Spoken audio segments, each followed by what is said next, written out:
Vendo, né? A apresentação. Certinho.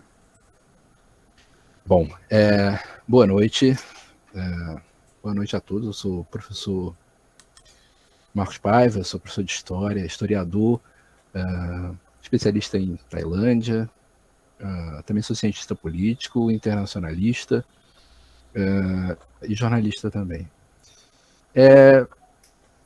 Vou começar falando, né, a nossa apresentação de hoje sobre a diplomacia tailandesa. A diplomacia tailandesa é uma diplomacia muito sui generis, muito complexa também de ser entendida. Não é fácil, né?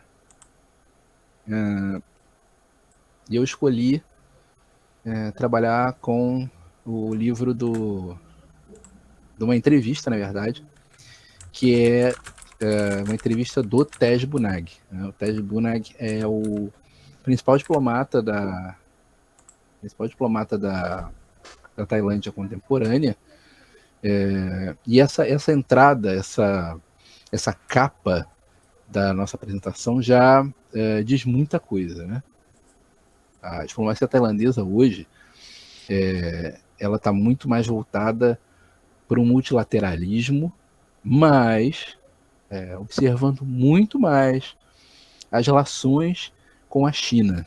Né? A China é, sim, o principal parceiro da Tailândia hoje em dia. E isso pode assustar muita gente que conhece um pouquinho de história da Ásia, porque a Tailândia, durante toda a Guerra Fria, foi o maior parceiro dos Estados Unidos contra o, entre aspas, comunismo, né, que assolava como se fosse um bastião contra o comunismo aí que dominava o Sudeste Asiático. Então, hoje, o maior parceiro da Tailândia é a China e não os Estados Unidos. Aí nós temos a foto do Xi Jinping, presidente da China, secretário-geral do Partido Comunista Chinês, e o nosso primeiro-ministro, né, o Srettha Thavisin, primeiro-ministro civil, que é também muito raro de se ver na Tailândia, que já sofreu 20 golpes de Estado, de 32 até 2014. É um dos países que mais teve golpe de Estado na história.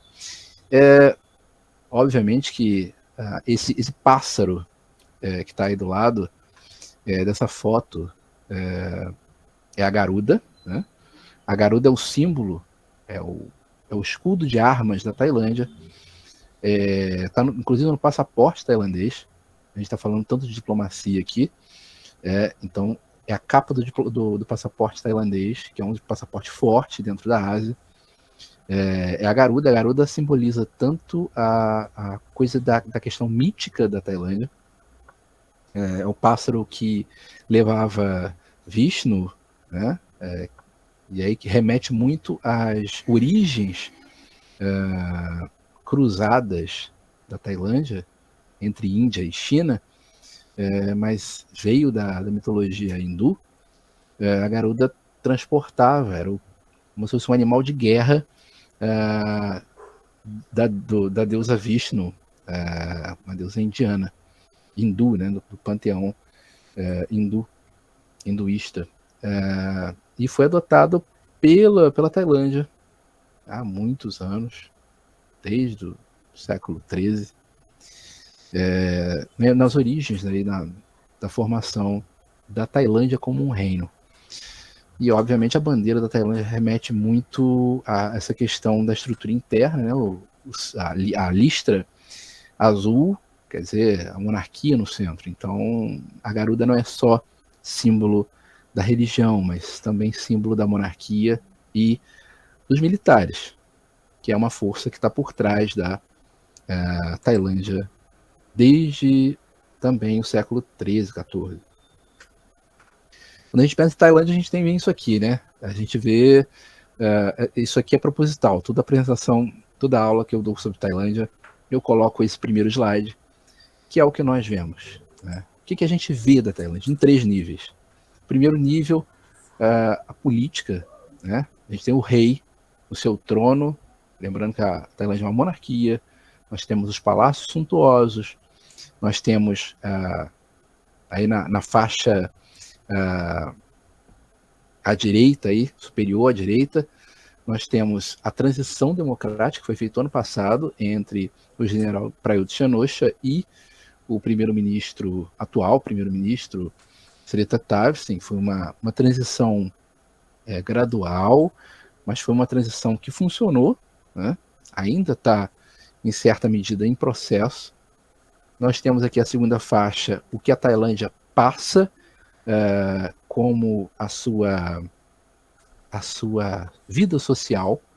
Então, tá aqui o que é a sociedade tailandesa, né? Tem muita festa, a Khao San Road, essa aqui, né? A rua que não dorme em Bangkok, a capital da Tailândia, Bangkok, com seus palácios, seus templos, o Atarum, os seus sítios arqueológicos também ao norte, as séries que são exportadas, as séries BL, que são exportadas que tem um papel social muito forte na política tailandesa, na sociedade tailandesa, para uma abertura, como uma resposta da sociedade civil ao conservadorismo vindo dos militares e de certos setores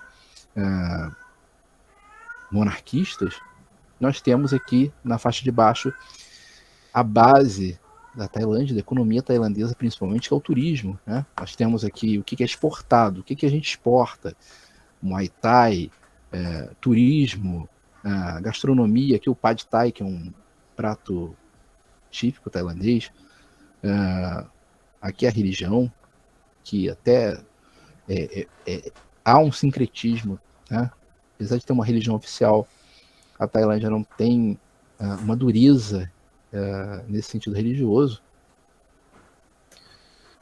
A gente lembrar que a Tailândia é um reino, uma monarquia constitucional, governada, entre muitas aspas, né, pelo rei Rama X, o Vajiralongkorn, desde 2016, e o primeiro-ministro desde 2023, o chefe de governo, né, o rei é o chefe de Estado, o primeiro-ministro o chefe de governo. Há um parlamento bicameral, 250 senadores, que hoje são os senadores biônicos escolhidos pelo regime militar, ali desde 2014. Houve, né, um golpe de Estado em 2014, houve ali um general como primeiro-ministro e a gente tem 250 senadores escolhidos por esse governo militar, mas nas próximas eleições isso vai mudar, né? 500 deputados na Câmara Baixa, esses eleitos ano passado por voto direto da população. Aliás, uma mobilização muito grande da juventude tailandesa para votar ano passado. Aqui um pouquinho dos dados, né? 76 províncias, é um estado unitário, não é uma federação, a Tailândia é um estado unitário, né? Bangkok, a capital, área administrativa especial, a língua é o Thai, da família Kradai. A Tailândia e o Laos possuem essa mesma linhagem de idioma. A Constituição é uma Constituição cesarista, ou seja, uma Constituição outorgada, escrita pela junta militar, mas foi posta para referendo popular, né? Ela entrou em vigor em 2017. É a 18ª Constituição da Tailândia.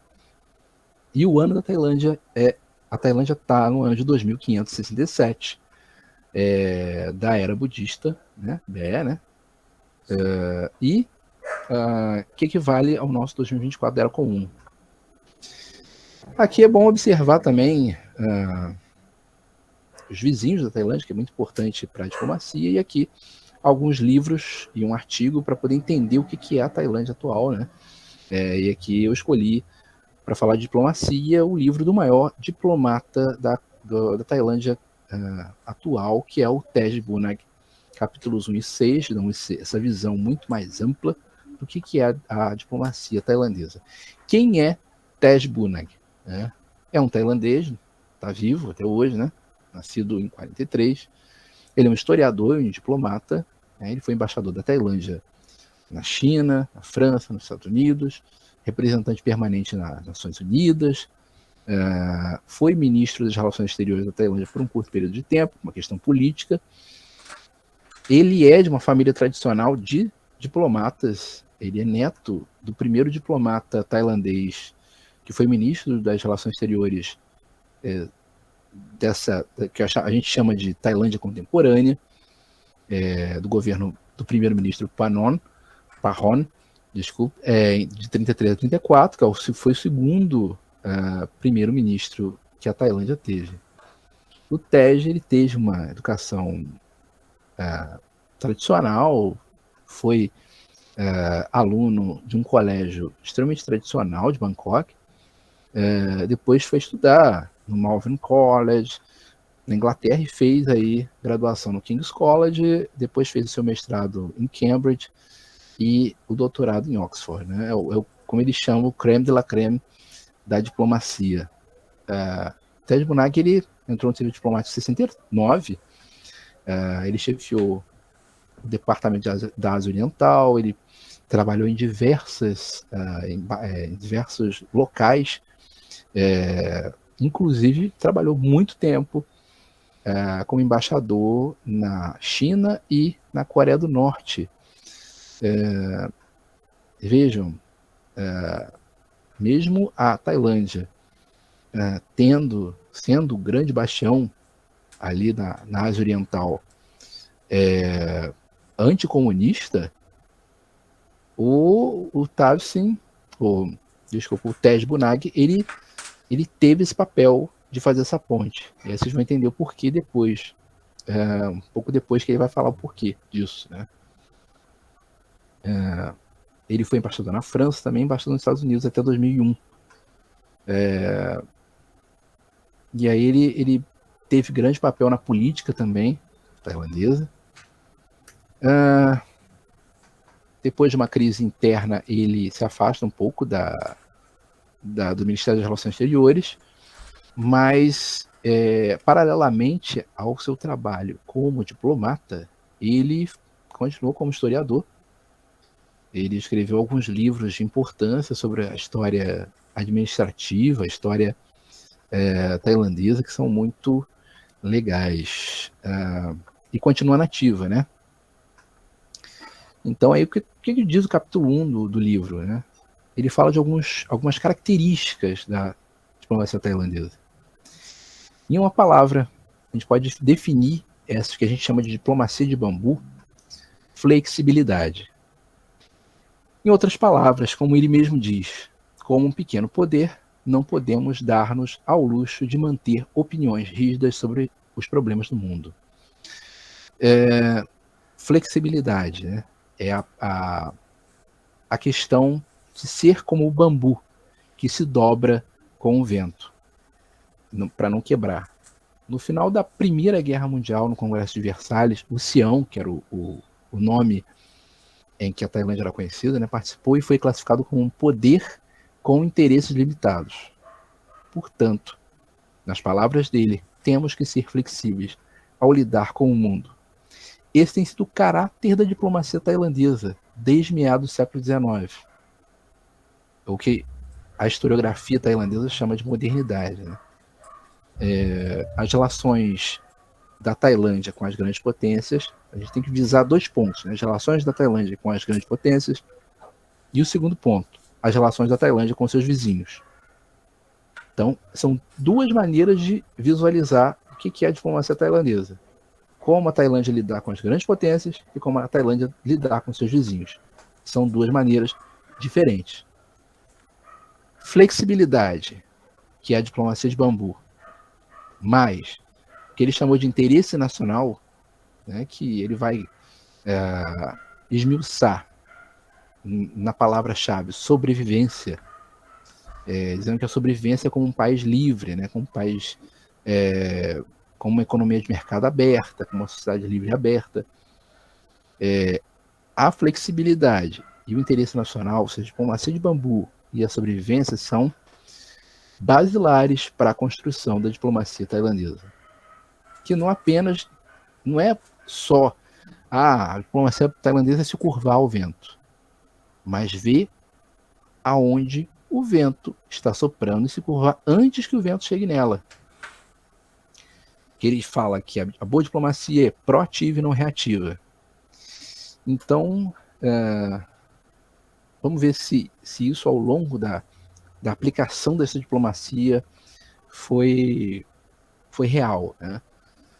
Quando a gente olha para trás, quando a gente vai fazer um recuo histórico, a gente vê que o reino de Ayutthaya, que hoje é a Tailândia, né, adotava uma diplomacia tradicional. O que ele chama de diplomacia tradicional? Comércio com a China, guerra com os Tangô, que é a dinastia do que hoje seria Myanmar, e a ideia sempre de anexar territórios, né? Principalmente o antigo Khmer, né, o reino tributário do Camboja, e o que hoje a gente entende como Laos, né? Ou Laos. Lá no século XVI, a Tailândia ela mantinha essa diplomacia tradicional como uma forma de se defender de um reino que era o império, né? O Império Tango birmanês, né? Império que hoje é Myanmar, dessa forma, usando a guerra. Então, ao olhar para o oeste, havia invasões dos Tangô, né? Em 1564, houve a primeira queda de Ayutthaya, capital do reino tailandês. O rei Tango, rei birmanês, ele se instala como rei de todo aquele território, coloca os Sukhothai, né, que depois são os tailandeses, como um reino vassalo, e um general é que vai ter que formar um exército de defesa para poder declarar independência novamente, uma espécie de independência, mas o núcleo do poder nunca foi dependente, nunca esteve sob ocupação, né? Houve uma usurpação do trono, mas o núcleo do poder foi com os generais. E esse general, Naresuan, manteve esse núcleo de poder tailandês, né? Esse núcleo de poder siamês. Em 1584, ele vai declarar-se contra essa ocupação e ele vai vencer uma batalha em 1593, a Batalha de Suphanburi, que foi um grande duelo entre o príncipe regente dos Tango, birmanês, e o Naresuan sobre elefantes, né? Naresuan se torna rei em 1590. Inclusive, existe séries e filmes que retratam o Naresuan, né? Inclusive, esse filme aí, essa série de filmes se chama Naresuan o Grande. Pena que não tem tradução para nenhuma língua ocidental, ele está só em tailandês. Aqui é uma cena, é um afresco, né? Uma pintura na parte de dentro, interior, sobre a porta do templo Suandararan, Wat, né? Wat é templo, lá em Ayutthaya, na Tailândia. Então vocês veem aqui de chapéuzinho preto, pontudo, o Naresuan, e de lenço rosa, o príncipe birmanês, que vai perder a batalha, ele vai ser morto com uma lança. Tá, mas eu falei pouco sobre a história. O que isso quer dizer, né? Isso quer dizer que a Tailândia ela vai chegar no século XVII muito forte, muito poderosa. Ela vai derrotar o que eu chamo de um reino espartano, um reino em que a vida social gira em torno da questão da guerra, né?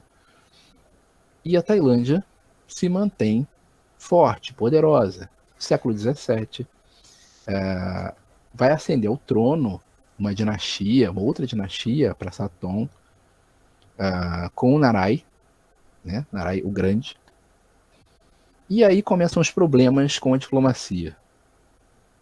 A França vai na verdade, introduzir na Tailândia, no Sião, um grego, que é o Constantino Palcon. Vai introduzir ele como Chao Phraya. Chao Phraya é o nome do rio principal de Bangkok, né? É o rio que corta a capital atual. mas quer dizer um grande diplomata que é um título diplomático, como se fosse um representante do rei. Então, esse grego, ele é um espião. A função dele, vejam, século XVII, a função dele era catequizar o rei da Tailândia para o catolicismo. Ao mesmo tempo, nesse período, os portugueses já estavam naquela região. Aí os portugueses vão chegar lá em 1567. Os portugueses eles têm uma função muito importante na Tailândia. Os jesuítas vão ganhar muito poder na Tailândia. E os mandarins, os chineses, os representantes do governo do Império Chinês, vão perder poder. Isso faz toda a diferença. Mais um pouquinho para frente vocês vão entender. Olha, esses franceses, na verdade, a França como um todo, ela estava também muito poderosa na Europa nesse período. É um período um pouco depois, aqui, um pouco depois da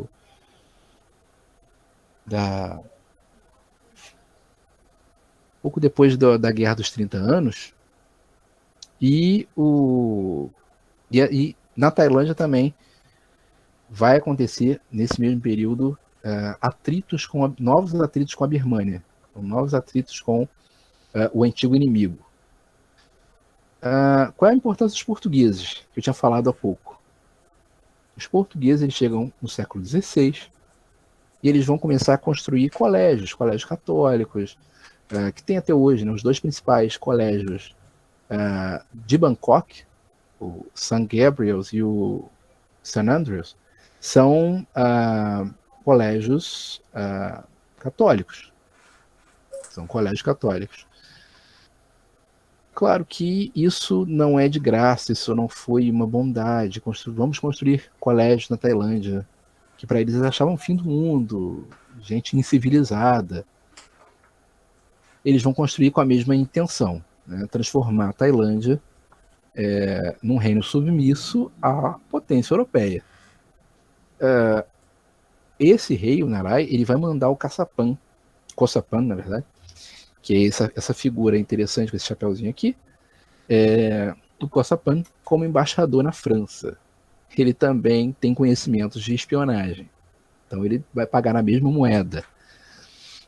A França ela vai subir um pouco de tom e vai instalar uma fortaleza militar próximo da área do que seria Bangkok, né, hoje. E aí vai revoltar os mandarins. Os mandarins vão, estamos perdendo poder, estamos perdendo influência sobre os nossos parceiros comerciais de anos, de séculos. E eles vão incentivar uma revolta nacionalista anti-francesa. A população vai cercar essa fortaleza francesa e vai expulsar os franceses dessa área do que seria Bangkok hoje. Então, lógico, os mandarins tiveram ajuda, pasmem, dos holandeses. Os holandeses já estavam ali pelo sul do que seria a moderna Indonésia, Papua Nova Guiné, na ilha de Papua. Eles já estavam ali. Eles já estavam tentando implementar uma série de entrepostos comerciais. Então, nada quando a gente vê, nada na política internacional é de graça, nada na política internacional é maniqueísta, como muitos analistas colocam, bonzinho, malzinho, esse aqui fez que é bonzinho, esse aqui fez que é mal. Não, são interesses geopolíticos. A gente deve lembrar que a gente não está analisando um filme da Marvel, né? A gente está analisando política, a gente está analisando política internacional. São interesses políticos, estratégicos, geopolíticos. Então os holandeses também tinham interesses ali naquela região. Eles só não tinham força o suficiente para poder tentar uma investida. Os portugueses foram com uma questão cultural, uma questão mais religiosa, mais de ensino, fundando colégios, tentando uma coisa mais soft. Os franceses tentaram uma certa malandragem ali, Eles tentaram uma questão de inteligência, mas sofreram uma contra-inteligência. E é isso. E aí os franceses foram afastados. Obviamente que no século XVIII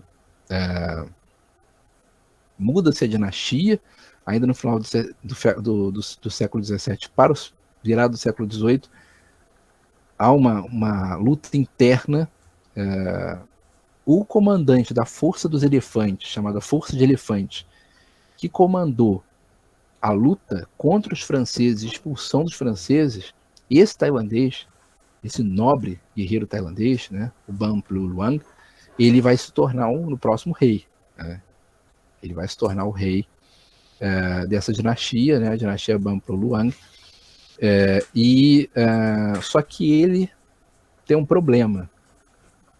Já que ele achava o rei anterior, o Narai, pouco mole demais, entre aspas, ele foi mais durão. Olha, você foi mole demais com os franceses, deixou os franceses chegarem, você tentou, vamos aqui mudar um pouco a política externa. O que ele fez? Endureceu a política externa. Qual foi o resultado? Uma nova guerra contra os birmaneses. Os birmaneses, eles, a qualquer sinal de que os tailandeses estavam, os siameses estavam se armando, preparando o seu exército, é uma escalada. Ali se forma um dilema de segurança. Um lado se arma, o outro se arma mais ainda, e faz o outro se armar mais ainda, e vira uma corrida armamentista até que qualquer faísca acende esse barril de pólvora. E foi isso que aconteceu. A Ayutthaya foi invadida pela segunda vez, foi destruída, o aparato central entrou em guerra civil, ou seja, esse governo entrou em guerra civil com 5 clãs, 5 famílias guerreiras entraram em disputa do trono, que resultou na ascensão de um general, que é o Thaksin o Grande.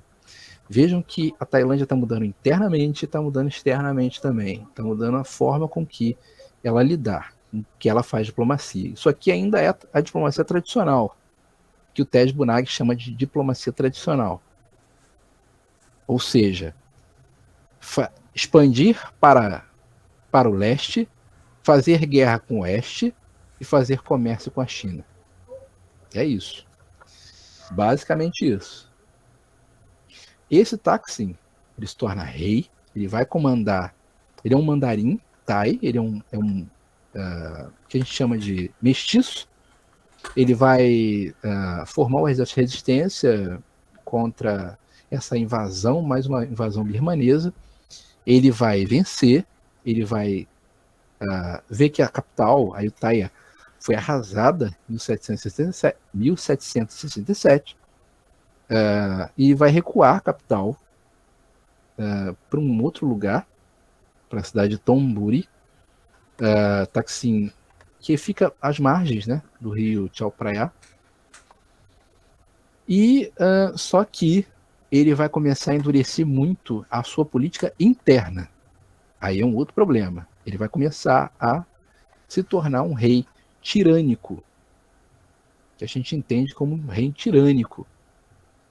E aí o principal general dele, que era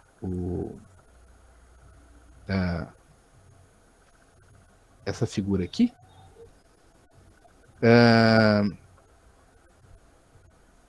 ele vai, que é o Rama I, ele vai dar um golpe, ele vai derrubar o Thaksin. Claro que isso depois de questões internas, mas foi o rei Thaksin o Grande, esse aqui, que vai reunificar a Tailândia e vai centralizar o poder na cidade de Thonburi. E aí, como eu falei, o principal general dele, que é sogro dele também, que era sogro dele, o Rama I, né? Ele vai dar um golpe de estado, vai derrubar o Thaksin. Ele também é um mestiço, ele é uma mistura de chinês com o Mon.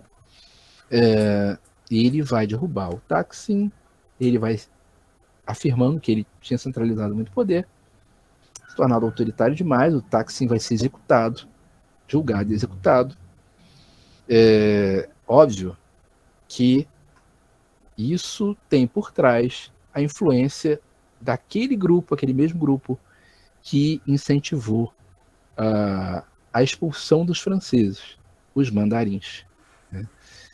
A diplomacia chinesa ali também trabalhando para mexer as peças nesse xadrez. O Rama I, esse é o primeiro da dinastia que está até hoje no poder. A dinastia Chakri. A casa Chakri está até hoje no poder. Subiu ao trono em 1782. O primeiro. O rei atual é o Rama X. E aí ele vai fundar também a capital. Ele vai passar a capital de Thonburi, que é a margem ocidental do rio, para Rattanakosin, a margem oriental do rio, que é Bangkok, atual Bangkok. Então a gente consegue ver aqui que o Tej Bunak está falando. O último, que ele fala que o último rei do Sião que teve uma diplomacia, adotou uma diplomacia tradicional, foi o Rama III. Rama III, ele adotou uma diplomacia tradicional, mas depois dele, do Rama IV para frente, a gente tem a adoção do que a gente chama hoje, entende hoje como diplomacia de bambu. Então, ele vai falar que durante o reinado do Rama III, ou do Rama III, o reino atingiu a sua maior expansão. Então dominava uma área, uma vastidão ali, quase o Sudeste Asiático, quase a península que seria a Indochina francesa toda, né? Grande parte do Camboja. O Laos era da Tailândia, parte de Myanmar, que hoje é a Malásia, também era da Tailândia. Quer dizer, houve uma expansão territorial e uma estabilidade. Só que ainda existia a necessidade de se defender no oeste e modernizar o país para essa defesa. Era uma realidade. É isso que estava posto. O Sião é uma nação comercial desde o princípio, desde o século XIII. Fazia comércio com a China, com o Japão e com o que ele chamou de país do arquipélago, que é ali que hoje se conhece como Malásia, Indonésia. E aí, em 1855, foi feito o Tratado Dorin, que abriu a Tailândia, o Sião, que ainda não tinha esse nome, né, de Tailândia, ao Sião, ao comércio com o Ocidente. Claro que é aquela coisa, né? Você deixa os anéis para ficar os dedos. Os anéis foram perdidos, mas os dedos ficaram. A mão ficou intacta. Nesse período, para evitar o imperialismo da Inglaterra e da França e ser, entre aspas, dominado, colonizado, no caso neocolonizado pela França ou pela Inglaterra, dominado militarmente pela Inglaterra ou pela França, o Sião teve que entregar o Laos, um grande território para a França, que hoje é o Laos, e a Malásia. Teve que entregar ali a pontinha da península da Malásia para a Inglaterra, que hoje a gente conhece como Malásia, que está ali concentrado as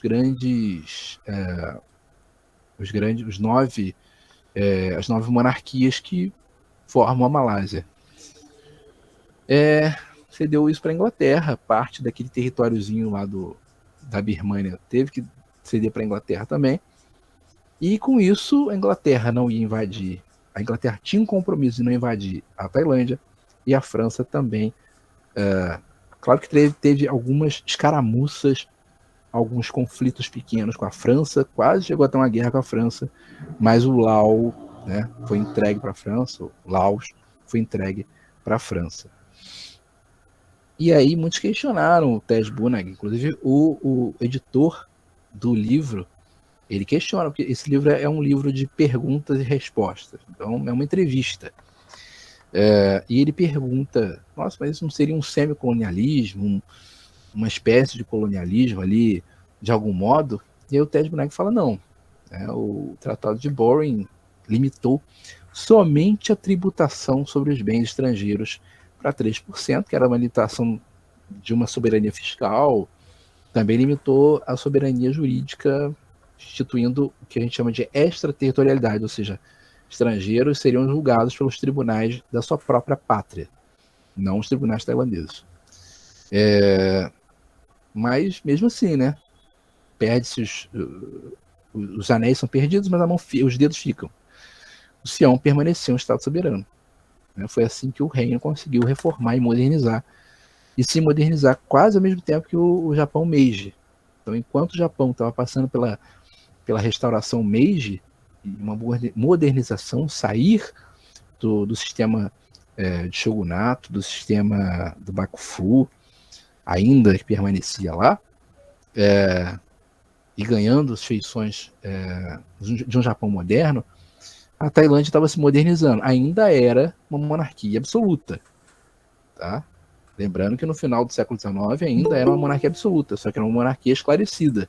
Porque a partir do Rama IV, ele foi vendo que era necessário modernizar. Né? E, inclusive, em 1875 foi criado o que a gente entende como o MRE, né? o moderno Ministério das Relações Exteriores tailandês. O nosso brasileiro, por exemplo, foi criado só em 45, em 1945. E aí a gente lança mais uma palavra, né? O Ted Bunang ele lança mais uma palavrinha nessa. O que é essa diplomacia de bambu tailandesa? Tem flexibilidade, tem sobrevivência, que a gente viu que é uma forma de sobrevivência, mas tem pragmatismo também. É ser pragmático, olha, a gente vai perder território aqui, mas é melhor perder um pouco do território do que perder o território inteiro. Então, como eu falei, final do século XIX, a modernização, esse senhorzinho aqui no meio é o Rama IV, é o rei Mongol, Rama IV, que vai iniciar a modernização da Tailândia. Esse aqui é o Chulalongkorn, ele é o Rama V, inclusive a universidade mais prestigiada da Tailândia leva o nome dele. Né? Ele vai copiar o modelo inglês, inclusive de administração pública, modelo escolar.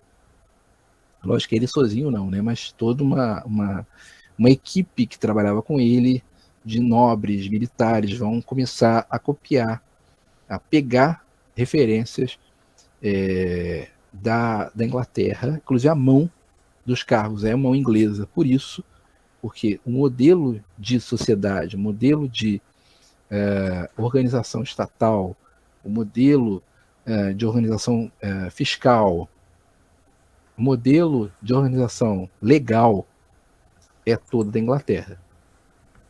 Lógico que não é um copia e cola, é uma adaptação para o modo de vida tailandês, né? Tanto que a sociedade se manteve tailandesa. Né? Essa modernização só foi até aquela primeira linha da sociedade, que é a administração do Estado mesmo, né? As instituições. O estabelecimento de uma parceria assimétrica de poder monarquia militar nasce nesse período. Vejam aqui, o Rama VI. O Rama VI já se veste com o fardamento, que é uma espécie de veste magéstica, mas é o fardamento idêntico a um rei inglês. Então, isso teve reflexo, inclusive, nas roupas, né? No modo de vida, a mimetização do modo de vida inglês. Há uma parceria monarquia militar, ou seja, os militares eles vão ser fortalecidos, o exército organizado ao estilo inglês, nesse período aqui. E há uma parceria que vai fazer com que os militares defendam a monarquia com unhas e dentes, com a sua própria vida, muito além do que um súdito defenderia o seu rei. Né? Para os militares, defender a monarquia significa defender a estabilidade do Estado tailandês, a sobrevivência do Estado tailandês.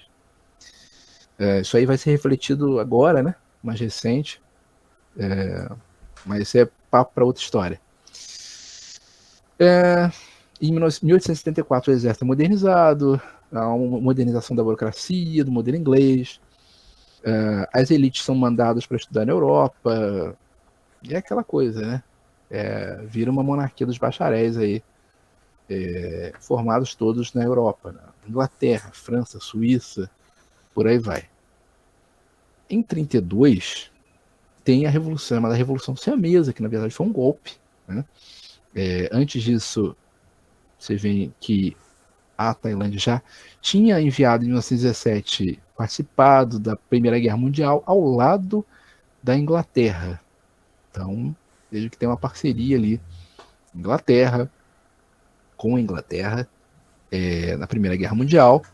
E aí os militares formados, esses militares que se formaram lá na Europa, trazem ideias revolucionárias para formar um partido, chama Partido do Povo, o Kana Ratsadon, que é um partido, quer dizer, literalmente Partido do Povo tailandês, e os militares se tornam a chamada terceira mão. Porque é um grupo, é um partido formado por civis, bacharéis em direito e militares. No caso, o PRID é um bacharel em direito, né? E os militares, aqui tem muitos generais que foram estudar também na França. Então eles fizeram essa reunião para formar esse partido na França, em Paris, e quando eles chegaram na Tailândia, já chegaram com esse projeto de fazer o rei assinar uma constituição e formar um governo parlamentar. Na verdade, isso quase saiu pela culatra, o tiro quase saiu pela culatra, porque o rei acabou tendo quase um atrito com o rei, e aí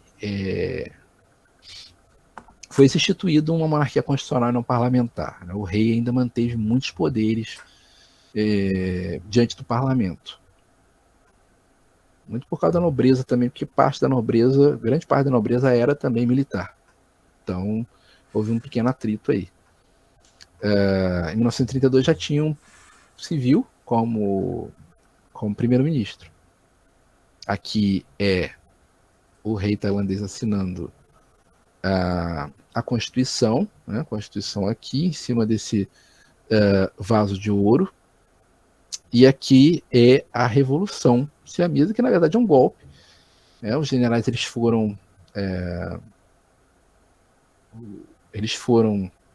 na verdade, o Panon, né, foi anunciar em Bangkok e o povo assistiu bestializado, porque o povo não sabia o que estava acontecendo direito, depois que o povo começou a se interessar pelo que estava acontecendo ali.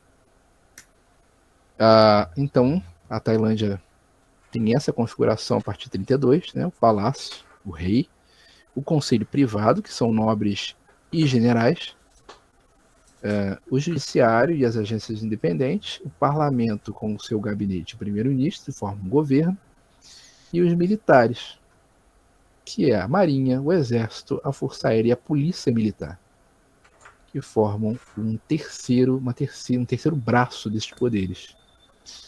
Lembrando que aqueles tinham que lidar com as grandes potências e com o que o Ted Bunag chamou de Reino Médio, que era a China. Lógico que a ascensão do fascismo e do nazismo na Europa teve consequências também na Ásia. Nesse período aqui, período deste senhor aqui, o Pibum, Marechal Pibum, vejam, Pibum, tanto Pibum quanto Pride é um civil, é aquele bacharel que eu falei, ambos participaram da Revolução Siamesa, ambos são responsáveis em 32 pela Revolução Siamesa. Esse aqui com ideias liberais e esse com ideias fascistas. Ele vai tomar o poder na Tailândia em 38 e vai instituir uma ditadura. Ele vai se tornar o Funan. Funan é a mesma coisa que Führer. É o guia, né? E ele vai se inspirar muito no Mussolini para poder construir um governo, entre aspas, fascista, e vai assinar um tratado com o Japão. Então a Tailândia faz parte ali do eixo. Faz parte do eixo. Nesse período, a diplomacia é uma diplomacia do eixo, né? Não existia mais diplomacia de bambu. Aqui era um alinhamento automático com o Japão. Que a ideia era dividir aquele território com o Japão, o Sudeste Asiático com o Japão. Evidentemente que isso no final dá errado, porque o Japão continua vendo a Tailândia como inferior, apesar de que a Tailândia não via assim. O Japão acaba atacando a Tailândia. No final isso dá tudo errado. O Pride, nesse período, era o regente do rei. O rei, nesse período, era um menor de idade. Ele estava na Suíça, estudando na Suíça durante a Segunda Guerra Mundial. Lembrando que a Suíça era um país neutro que não foi atacado. Mas o Pride, ele foi o regente. Ele, de fato, era o chefe de Estado reconhecido internacionalmente. Ele estava nos Estados Unidos. E quando o Pibum declarou guerra à Inglaterra e aos Estados Unidos, só a carta da Inglaterra chegou. Então, a Tailândia declarou guerra junto com o eixo. A Tailândia declarou guerra junto com o eixo contra a Inglaterra. A Tailândia declarou guerra junto do eixo, né? Declarou guerra à Inglaterra. Só que ele impediu com que a carta chegasse na Casa Branca de declaração também de guerra aos Estados Unidos, que poupou a Tailândia de ser destruída, né? Talvez a Tailândia fosse mais destruída do que o Japão, com certeza seria. Pensando bem, né? Com certeza seria. Mas é isso, esses são os fatos, né? Ele impediu que essa carta chegasse e, para todos os efeitos, a Tailândia não declarou guerra aos Estados Unidos. Ela estava ali ajudando o Japão como um aliado, né? Lógico que ele, o Pride, ele fez um movimento para derrubar o Pibum. O Pibum foi forçado a renunciar. De 44 a 47 tem a chamada pequena democracia, né? Só que o Pibum retorna, e aí é a grande virada de chave da diplomacia, né? Depois da derrota dos fascistas, dos nazistas, dos nacionalistas em geral, durante a Segunda Guerra Mundial, o Pride volta e vai retornar como o anticomunista da vez. Mais moderado, com um discurso mais moderado. Então ele vai ser eleito pelo parlamento, só que ele vai dar um autogolpe. Esse autogolpe é chancelado, pasme, pelos Estados Unidos. Os Estados Unidos vão falar, ok, você agora pode ser um ditador, só que você é um ditador anticomunista, então tá ok. Lembrando que aqui é comecinho da Guerra Fria. E aí o Pibum, ele vai voltar, e isso graças muito ao Pride, porque o Pride ele faz com que a Tailândia não leve punição, dos aliados, não seja punido como o Japão, não seja ocupada como o Japão foi pelos aliados. Por quê? Além dele ter escondido a carta de declaração de guerra da Tailândia para os Estados Unidos, inclusive foi esse senhor aqui que criou o nome Tailândia, tá? Quando a gente fala de Tailândia, a gente fala de Pibum. O Pibum, durante o governo nacionalista dele, ele mudou o nome, né? Ratanakosin Siam, para os estrangeiros, né? Siam, para a Tailândia. Ele instituiu muitos símbolos, né? Jingles, a imagem do tailandês para o exterior, foi ele que pensou nisso tudo. Filmetezinhos de propaganda, todas essas questões. Inclusive o Pad Thai, o prato principal, foi uma encomenda durante o governo dele para criar o que é o prato principal tailandês.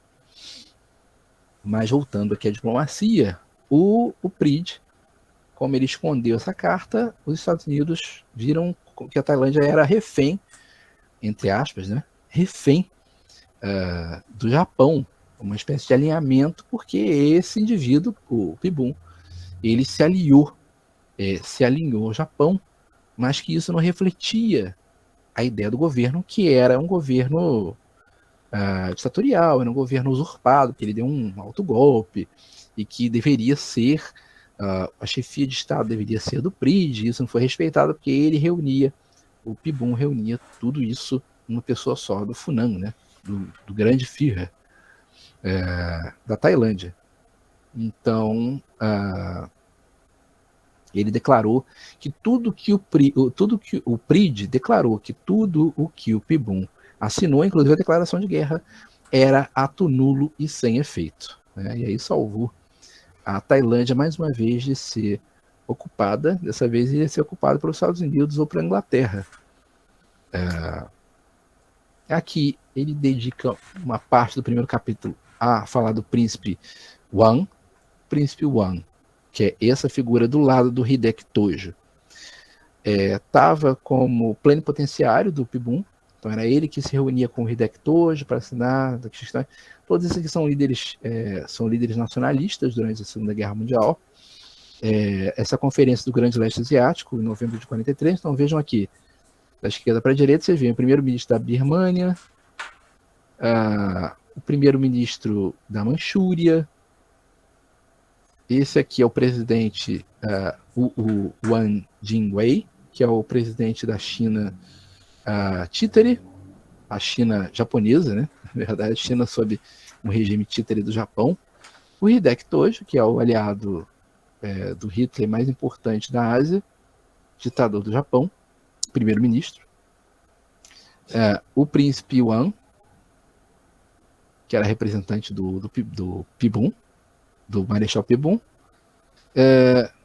Aqui é o presidente das Filipinas, né, o Laurel, também um aliado, entre aspas, do Japão.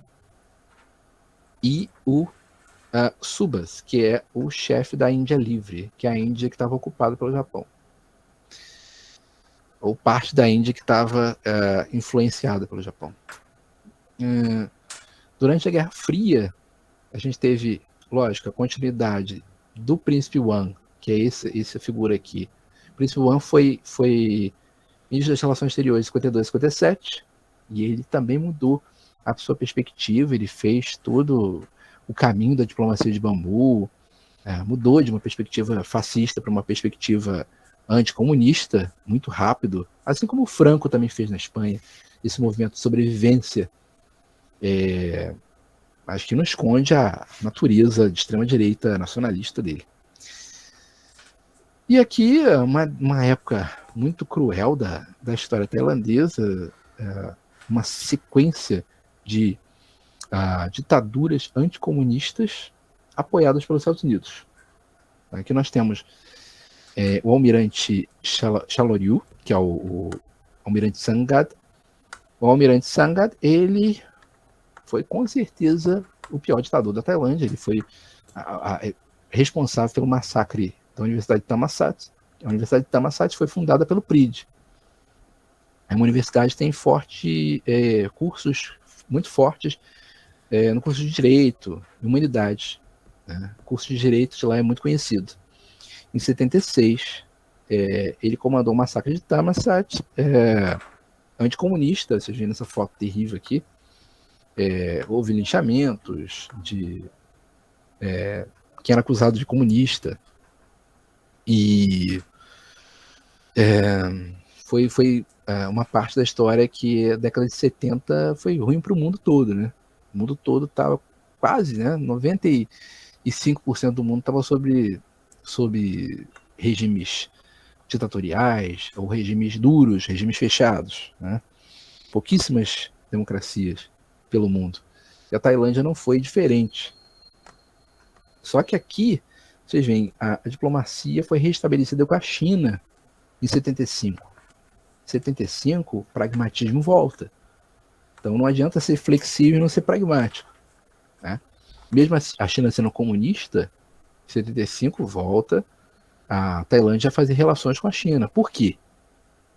Em 71, Taiwan sai do Conselho de Segurança e a China continental é reconhecida como a potência do Conselho de Segurança, do P5, né? Antes era Taiwan, e a partir de 71 os Estados Unidos reconhecem a China continental, Pequim, como a China de verdade, a China real. Só que o comunismo continua sendo visto como imperialismo e como colonialismo, né? Algo a ser combatido. A Tailândia tornou-se o bastião do mundo livre a partir de 49. Então, é esse medo anticomunista ali que vigorou durante muito tempo. Né? Em 97, né? Em 92, a Tailândia volta a ser uma democracia. Em 97, ganha uma constituição democrática. Em 2006, temos um outro golpe militar que derruba o primeiro-ministro, o Thaksin Shinawatra. Em 2014, um outro golpe que derruba sua irmã, Yingluck Shinawatra, dado por esse senhor aqui, o general Prayut Chan-o-cha, que deixou o poder em 2023, ano passado. A transição democrática, eleições de 2023. Nós temos também a transição democrática com o governo do Thaksin. Todo mundo aqui é civil, tá? Pelo menos a grande maioria é civil do gabinete dele. Vocês podem estranhar a roupa, mas a roupa parece um dolman da Marinha brasileira, até lembra a Marinha brasileira, mas é uma roupa oficial dos políticos tailandeses, tá? Então não confunda com o uniforme militar. E aqui a gente tem ele fecha essa reflexão com o capítulo 6, né? O capítulo 6, o último capítulo do livro, que ele fala que a diplomacia de bambu é como uma coluna vertebral. Ele chega a falar isso lá no primeiro. Como uma coluna vertebral e não como uma canela. Porque a canela, se der uma pancada forte na canela, a canela quebra. A diplomacia de bambu, ela é igual à coluna vertebral. Ela pode se dobrar, se curvar e voltar ao lugar. Ela pode virar para todos os lados. E as relações exteriores não acontecem no vácuo. Então, lembrando que o contexto atual, especialmente para a Tailândia, especialmente para um país que está no Sudeste Asiático, é muito complicado. Você tem a ASEAN, que é um bloco econômico. Você tem a China ali em cima, que não dá para fazer nada, não dá para negar a presença da China ali. Né? A China é um principal parceiro da Tailândia por isso. A China tem um grande poder, um grande potencial e uma grande influência. A questão de Mianmar, que ele fala, a questão de Mianmar está sob uma ditadura militar, está dentro de mergulhado numa guerra civil desde 2021. É uma guerra civil que os militares estão perdendo, o general está perdendo, que é o líder da junta militar, está perdendo para os grupos paramilitares. A gente não sabe ainda qual é o desdobramento disso, mas para a Tailândia isso significa migração, significa gente refugiada na fronteira. Isso é um problema diplomático. Também é um problema diplomático, porque gera muitos refugiados. Refugiados na fronteira tailandesa, que é uma fronteira norte, que é uma fronteira muito complicada, porque ali em cima tem o Triângulo Dourado. E o Triângulo Dourado é o lugar, entre aspas, terra de ninguém. Né? Triângulo Dourado tem tráfico de droga, tráfico de arma, tráfico de pessoas. O Triângulo Dourado tem todo tipo de criminalidade e que a Tailândia tenta combater, evidentemente, mas ali é uma área de floresta, é uma fronteira porosa, muito parecida com a nossa fronteira amazônica. Então a gente não tem muitos marcos fronteiriços ali, seguros. Então ali é uma rota perigosa. E agora tem a questão dos refugiados também na fronteira oeste. Então, complicado.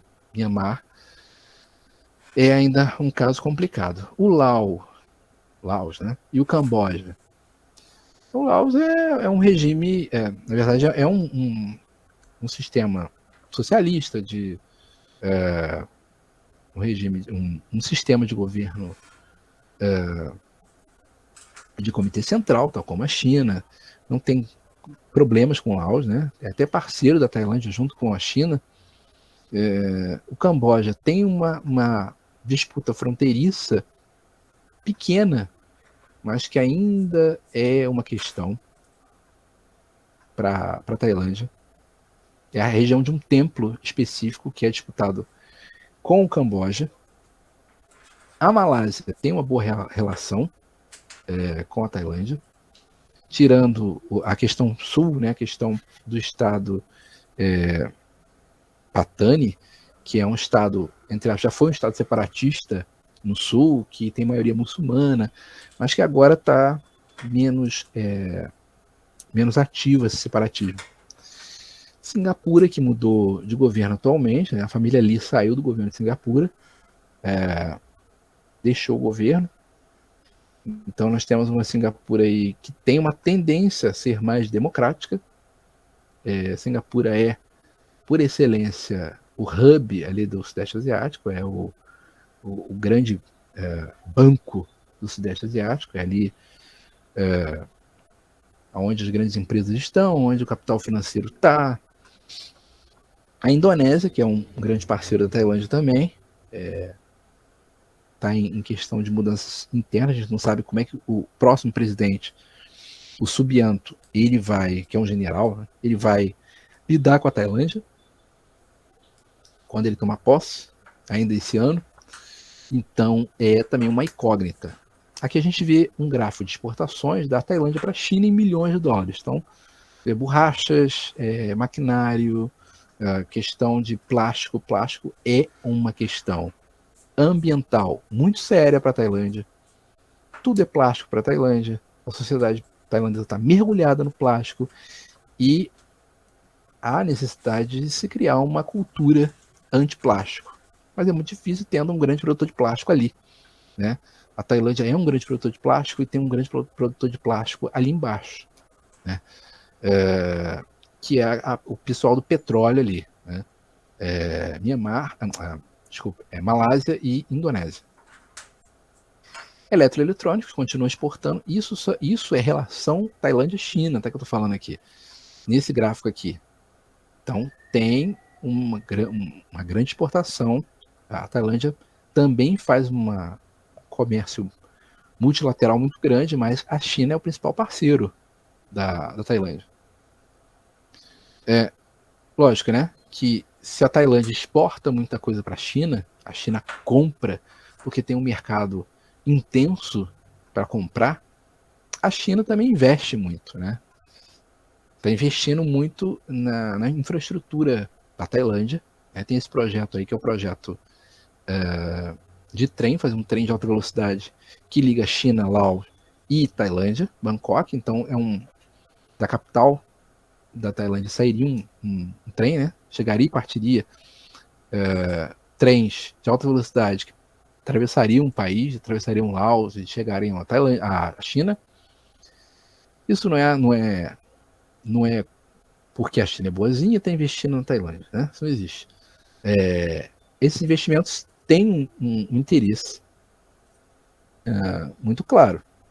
A China quer diversificar o seu modal ali, a sua logística, e integrar a Tailândia na sua rota, né? Na sua nova rota da seda, que é um projeto muito grande da China. E aqui, copo um crab, né? Muito obrigado.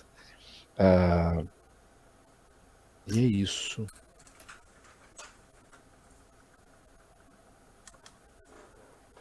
Muitíssimo obrigado, professor Marcos, para minha pela apresentação. apresentação. E eu queria abrir então para as perguntas do pessoal. Eu vou checar o chat aqui, que duas pessoas estão sem áudio, eu sei. E saudações, Cássio. Boa noite a todos. Boa noite, Cássio. Perdão, só chegar agora, motivos de trabalho mesmo.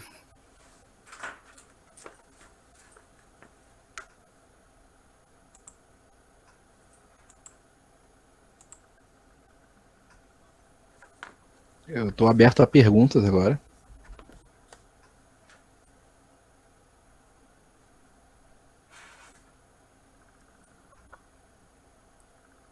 Eu vou ler a mensagem que o João deixou aqui. Eu não tenho perguntas hoje, só os parabéns, grande apresentação. E ele te agradece, professor. Eu tenho perguntas. Eu tenho duas. Então, uma coisa muito interessante do texto mesmo do Ted Bunak é que ele fala de modernização em diferentes etapas. E, por exemplo, você mencionou uma modernização do exército em 1874, né, que inclui inclusive um trânsito de Europa para a Tailândia, mas também o Tratado Boring, que foi uma espécie de modernização diplomática semelhante ao que aconteceu no Japão, né, e por aí vai também. A gente pode ver ver esse momento do século XVIII em que você tem o Taksim como uma coisa paralela ao que está acontecendo na França, o surgimento de grandes absolutismos também, como uma tendência, né, que era geral e que interessantemente estava se refletindo na Tailândia.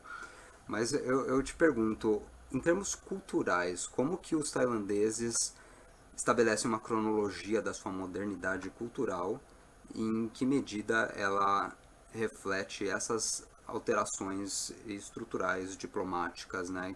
Porque e eu pergunto isso pautado na seguinte ideia: a gente pensa a modernização cultural de boa parte do sul global, ela está ligada diretamente à relação dos países com o colonialismo. Boa parte dos países, a gente pensa a África nos anos 60, né? Angola se moderniza quando ela se livra finalmente de Portugal, e toda a modernização, eu penso principalmente pelo cinema e pela literatura que surgem juntos, né? O cinema moderno angolano, ela está ligada diretamente a uma negação de um passado colonial. E entra essa curiosa ideia que o Paul Gilroy teorizou de forma muito interessante no livro The Black Atlantic, que é um livro muito importante para pensar um pós-colonialismo. Vários países do sul global, quando se modernizam, eles são forçados, de certa forma, a produzir uma cultura que responde ao passado colonial. Eles não têm uma liberdade de gerar uma cultura do zero, tem que ser uma cultura que, embora de forma negativa, está respondendo à cultura do passado e à experiência do colonialismo. Então eles não se livram de Portugal, pensando nos angolanos, nem se eles quiserem, né? Então isso é muito interessante, e o caso da Tailândia talvez seja uma exceção nesse cenário, considerando que foi um país que não foi diretamente colonizado, né? Eu queria ouvir nesse sentido, e muito obrigado. Obrigado pela pergunta, Cássio. Felipe, né? Bom, a Tailândia não foi colonizada, ela não passou pelo processo que a maioria dos países do sul global passou, né? Inclusive a China passou por uma ocupação inglesa, e até hoje tem reflexos em Hong Kong, em Macau, a ocupação portuguesa, mas a Tailândia não passou por esse processo. Esse processo de modernização ele veio de cima para baixo. E aí muita gente pergunta assim, mas isso não seria uma colonização das ideias, dos saberes, da episteme?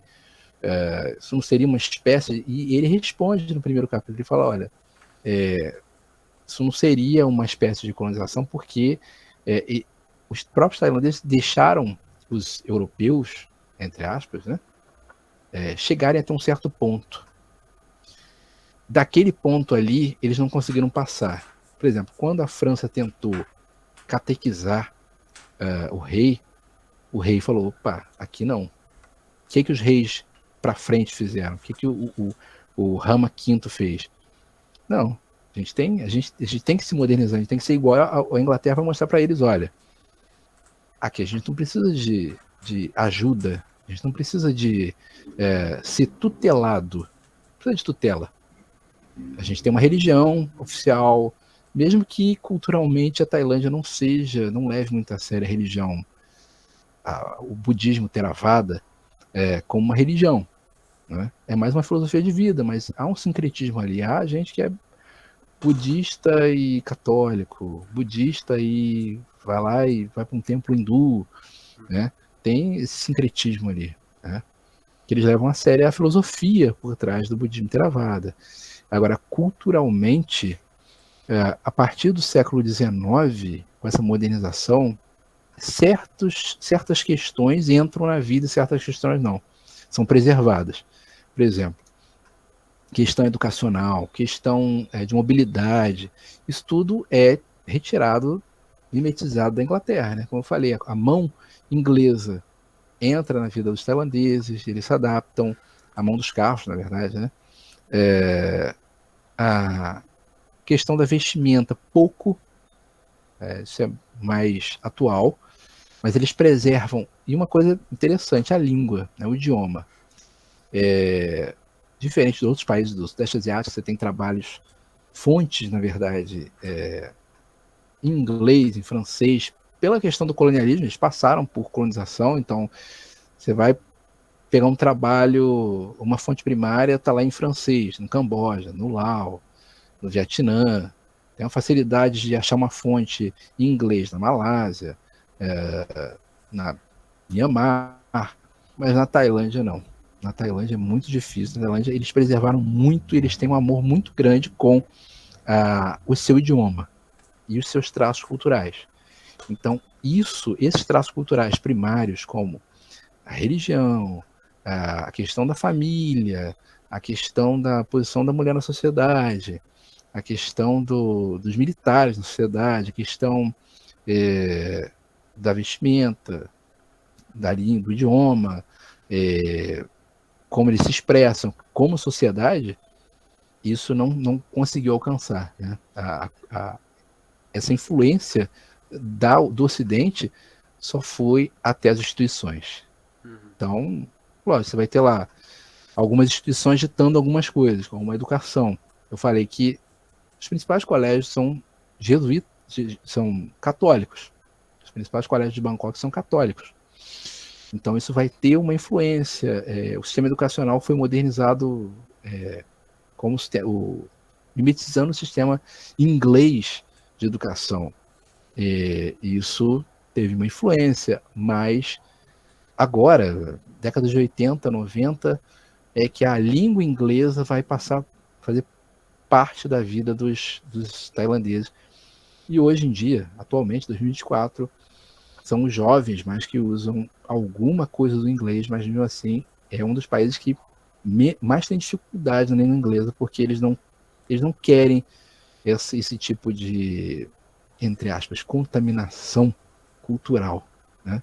Eles têm desse purismo cultural, apesar de que muitas escolas lá é bilíngue, inglês, o Thai, o inglês e agora o mandarim, né?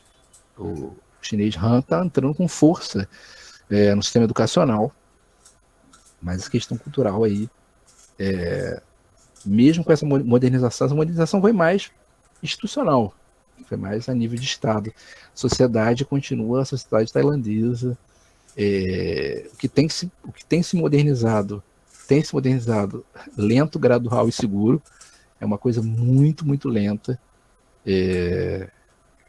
Teve um movimento muito importante, que é um movimento que eu sempre falo, né?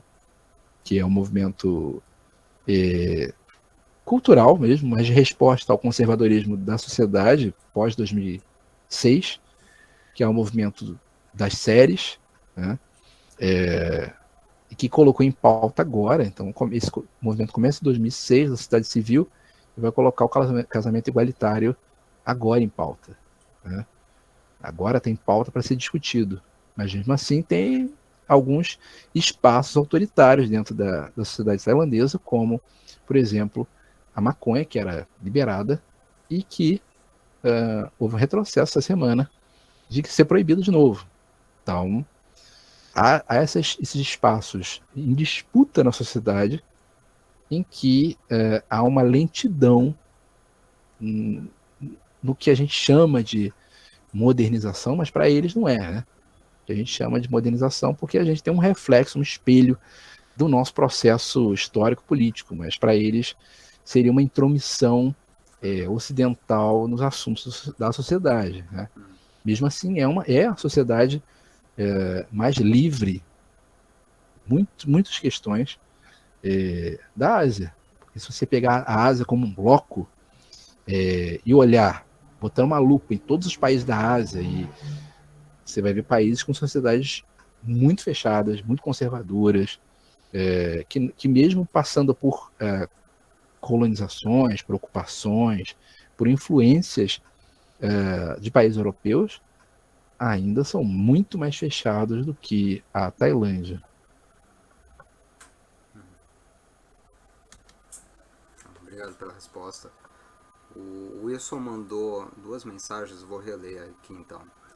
A primeira em um contexto popular, qual tem sido a visão tailandesa da diplomacia de bambu atual em relação à China? E a segunda, qual tem sido a posição tailandesa na atual guerra civil de Myanmar? Obrigado pela pergunta. Bom, em relação à China, os tailandeses são muito pragmáticos, né? Eles têm um pragmatismo muito grande. Então, eles veem como uma oportunidade. Fazer negócio com a China é uma oportunidade. A população enxerga a China não com hostilidade. Tem muita influência da China no norte da Tailândia e principalmente na cidade de Pattaya, não, mais ao sul da Tailândia, cidades turísticas mais ao sul, tem uma grande população chinesa, mas eles não enxergam a China como... Eles não têm essa visão anticomunista como era na década de 70, né? As gerações vão mudando e essa visão vai mudando também. Então a população não enxerga a China como um vilão ou nada de anticomunista. Você até tem uma boa relação com a China. Em relação ao Myanmar, é o que eu falei. É um problema pela questão migratória para o governo, né? O governo ele está tentando, o governo do Thaksin, ele tenta ser um mediador. Ele por vezes tentou ser mediador da questão de Myanmar. Inclusive o Thaksin, que é o primeiro-ministro, ele chegou a visualizar, né, a saber como é que estão a Aung San Suu Kyi, que está presa, está em prisão, que ela deixou a prisão, na verdade, há pouco tempo e agora está em casa, e o ex-presidente de Myanmar. Então ele está de olho nessa questão, como tentando ser mediador, mas é uma questão muito complexa, porque ali tem uma questão da China também, tem uma disputa regional ali, entre a influência da Índia com a China. É como o Ted Boneco falou, as relações diplomáticas não são feitas no vazio, né? Tem uma questão regional ali que a Tailândia sempre fica de olho. A Tailândia tem problemas até hoje com Camboja, uma disputa territorial pequena com Camboja. E está tentando ser mediadora do conflito interno, né? Um conflito armado não internacional, uma guerra civil, com o governo de Myanmar e alguns grupos, mas a questão de Myanmar é complicada porque você não tem um representante do outro lado. Você tem muitos grupos ali, muitos grupos que estão lutando contra esse governo golpista que tomou poder através do golpe militar de 2021. Então isso complica muito essa questão. Mas tudo no Sudeste Asiático está dependendo da China. A posição da China em relação à guerra de Myanmar está sendo mais importante do que a posição da Tailândia em relação à guerra de Myanmar. Porque a posição que a China tomar vai ser decisiva. E a China está visualizando outros problemas agora, né? Muito mais voltada a Taiwan, muito mais voltada à sua expansão para o Pacífico e para o Índico, na sua disputa com a Índia, influência ali, do que a questão de Myanmar, que parece ser perdida para o governo central, porque o avanço das tropas paramilitares pró-democracia está sendo bem grande. Então, eu estou acompanhando isso dia a dia e tem sido muito estranho ver a não movimentação do governo central de Myanmar em relação à perda mesmo territorial. Então, assim, é uma questão de tempo para que esse regime caia e a gente vai ver o que vai acontecer, porque Myanmar, como eu disse também, tem uma tradição de ser um Estado espartano, um Estado que gira, a sociedade gira em torno da questão militar, questão da guerra. Né? Não sei se eu consegui responder.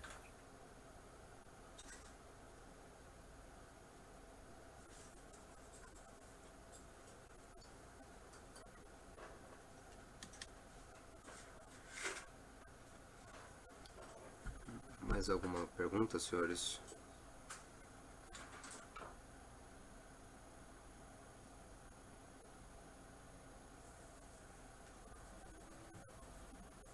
Nenhum da minha parte não, pode mandar ver, Felipe. Tu tinha outra, né? Não, eu emendei uma na outra.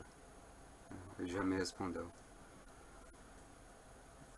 Bom, professor, então tem palavras finais? Se você concordar, a gente pode finalizar. A gente deu 1h30 de encontro, né? Mas fique à vontade para divulgar qualquer coisa. E reitero meus agradecimentos. Ótima apresentação, muito obrigado. Muito obrigado. Felipe, Cássio, eu fui mais breve dessa vez do que do último encontro, que eu falei sobre os militares na política tailandesa. Mas essa questão é uma questão importante porque a diplomacia tailandesa, como eu falei, ela é única. A Tailândia e o Brasil. Surgiu uma pergunta aqui no chat, né? Por fim, as relações da Tailândia com o Brasil não são. Não é o foco, né? O Brasil tem mais relações, e aí, olhando para um lado comercial com a ASEAN, né? Como um bloco, mas são relações amigáveis, amistosas, tem alguma relação comercial, mas nada em especial que a gente possa destacar, né? Mas com a ASEAN, sim, né? Até porque a Tailândia não é um grande exportador de grandes produtos, já exporta muito para a China, e o foco também da relação Tailândia é a China, não o Brasil. Mas temos uma embaixada no Brasil, né? A Tailândia tem uma embaixada no Brasil, em Brasília, e poderia ser mais atuante, evidentemente, né? Em relação de trocas culturais como outras são, né? Que eu visualizo muito essa questão, mas vamos ver o que o futuro espera. O Brasil voltou a ter uma diplomacia ativa e altiva, né? Porque é o nome da diplomacia brasileira com o Celso Amorim à frente e evidentemente, né, do governo Lula. Celso Amorim está no governo Lula como assessor especial para questões de política externa.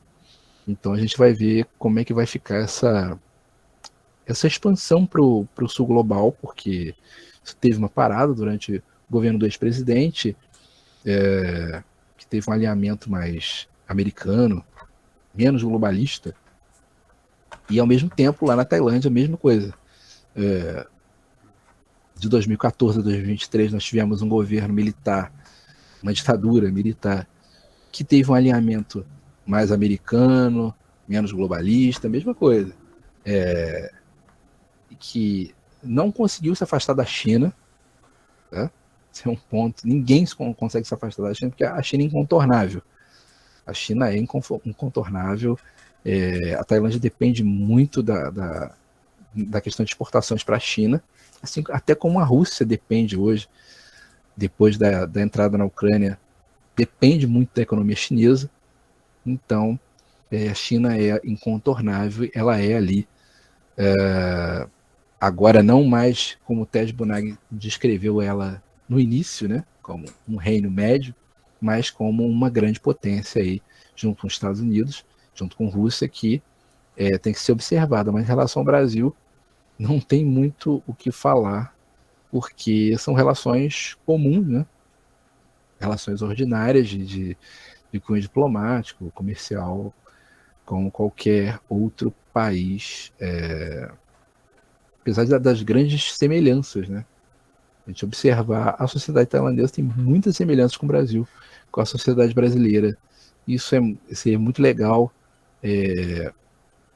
para poder absorver mesmo culturalmente, apesar de que eu acredito que se uma série tailandesa passasse na TV brasileira, não iria abalar muito a sociedade brasileira, que é muito mais conservadora, é muito mais fechada, porque lá foi um processo lento, né? Foi um processo de 2006, 2007 começaram algumas, e aí foi amaciando a sociedade, foi amaciando. Em 2014 que começaram o Love Sync, né? Vai ter o remake agora de 10 anos depois, Love Sick, que é a primeira série, foi a primeira série que trata do temas de casamento igualitário, de modificação da cabeça da sociedade mesmo, né? Do pensamento da sociedade como um todo. Lógico que a Tailândia é um grande produtor de séries, não só BL, mas séries que o pessoal chama de lacorne, que são séries hétero, né? Normais e que tem uma normalidade para o Oriente, muito parecido com as séries coreanas, mas para a gente é muito diferente, porque não é igual a nossa novela, né? Culturalmente é muito diferente da nossa novela. O formato é um formato que o Brasil ainda está se adaptando. Então eu já vi tentativas de colocar novela seriada, menor, com menos capítulos, né? Então essa questão técnica é uma questão ainda que o Brasil ainda está se adaptando na questão técnica, de tirar aquele formato de novela todo dia, com, sei lá, 200 capítulos, e colocar a série da segunda-feira. Toda segunda tem ela, com no máximo 12 capítulos. Aí tem uma série da terça, no máximo 12 capítulos. Então, a sociedade ainda não está nem preparada nem para o formato e nem para o conteúdo da série, né? Mas tem boas, né? Eu sempre indico algumas, e tem boas séries, que são séries Lacorne, né? Tem a Double Savage, que é uma série de briga entre irmãos, né? Mas que tem um cunho, eu não vou dar spoiler, mas tem uma questão racial importante no final, que mostra um pouco da sociedade, né? Da questão da sociedade tailandesa. E tem uma que foi feita em parceria com a Disney, foi a que mais teve investimento, que é a 5515, que é uma série muito popular, que teve investimento da Disney, que é uma série, aí é uma questão fantástica, né? De domínio de fantasia, que é uma série que os personagens voltam no tempo, voltam a ser adolescentes e resolvem suas questões, mas também com esse formato. Então, assim, questão cultural, apesar de ter uma sociedade culturalmente parecida em alguns aspectos, em outros aspectos é totalmente diferente. O Brasil ainda tem muito a compreender e a abrir a cabeça em certas questões que a Tailândia demorou 10 anos para fazer, o Brasil ainda está demorando pelo menos uns 40 anos aí para fazer e não conseguiu. Lembrando que o casamento igualitário já é permitido em Taiwan, no Nepal não, no Nepal e a Tailândia está aí para ser discutido, e tudo indica que vai ser aprovado, mas aí depende de uma discussão no Senado e a discussão e a assinatura do rei, porque vocês sabem que não é igual à Inglaterra, né? Não é parlamentarista, é constitucional, então tem uma diferença um pouquinho, uma diferença um pouco sutil, que é a questão do poder do rei, que ainda é muito grande, a influência dele é muito grande na sociedade tailandesa. Então é isso. Queria agradecer, queria deixar meu Instagram, né? Para quem quiser acessar, para quem quiser, eu sempre posto nos meus stories questões de política internacional, não só tailandesa, né? é prof.marcos com o Paiva, e também divulgar o meu jornal online, que é Observatório Tupiniquim. Aí você escrever no Google lá, Observatório Tupiniquim, professor Marcos Paiva, acho que vocês vão achar. É isso. Copa um crab. Obrigado.